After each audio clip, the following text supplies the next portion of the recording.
ഇനി എല്ലാ ആഘോഷങ്ങളും കവിതയിൽ നിന്നാകും. കവിത ഗോൾഡൻ ഡയമണ്ട്സ്. ബഡ്സ് സ്കൂളിനും സമ്പൂർണ്ണ ഭവന പദ്ധതിക്കും കാർഷിക മേഖലയ്ക്കും ശുചിത്വ പദ്ധതികൾക്കും മുൻഗണന നൽകി എടയൂർ ഗ്രാമപഞ്ചായത്തിന്റെ 2024-25 വർഷത്തേക്കുള്ള ബജറ്റ് അവതരിപ്പിച്ചു.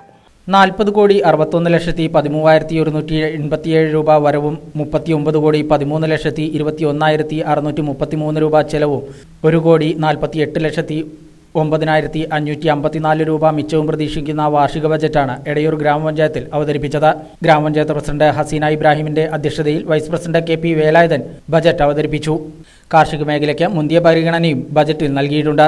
ഭൗമസൂചിക പദവി നേടിയ എടയൂർ മുളകിന് പ്രത്യേക പരിഗണനയും നെൽകൃഷി, വെറ്റില കൃഷി, പൂക്കൃഷി, പച്ചക്കറി കൃഷി എന്നിവയ്ക്കും കാർഷിക മേഖലയിൽ ജലസേചന പദ്ധതികൾക്കും മുന്തിയ പരിഗണനയാണ് ബജറ്റിൽ നൽകിയിട്ടുള്ളത്. വയോജനങ്ങൾക്കും ഭിന്നശേഷി വനിതാ വിഭാഗങ്ങൾക്കും അർഹമായ പരിഗണന ബജറ്റിൽ നൽകിയിട്ടുണ്ട്. പട്ടികജാതി ക്ഷേമത്തിനും സേവന മേഖലയ്ക്കും വിദ്യാഭ്യാസ പദ്ധതിക്കും ഭവന നിർമ്മാണത്തിനും ബജറ്റിൽ തുക വകയിരുത്തി. ഗ്രാമപഞ്ചായത്തിൽ hi-tech buds school, panchayat office കെട്ടിടം പുതുക്കിപ്പണിയൽ എന്നിവയ്ക്കും തുക വകയിരുത്തിയിട്ടുണ്ട്. ജനറൽ പർപ്പസ് ഫണ്ട് 2,23,68,000, വികസന ഫണ്ട്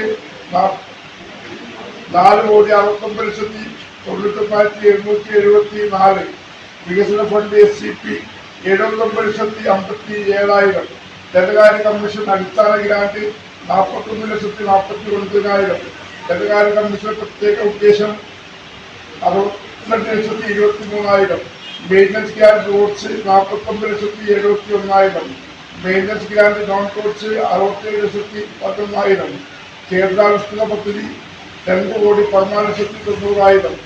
ക്ഷേമകാര്യ standing committee chairman Jahafar Puthukkudi, വികസനകാര്യ standing committee chairperson Lubi Rasheed, ആരോഗ്യ വിദ്യാഭ്യാസ standing committee chairperson Razeena Yunus, KP Viswanathan, KT Noushad Mani, PT Ayoob തുടങ്ങിയവരും ബജറ്റ് അവതരണ യോഗത്തിൽ സന്നിഹിതരായിരുന്നു.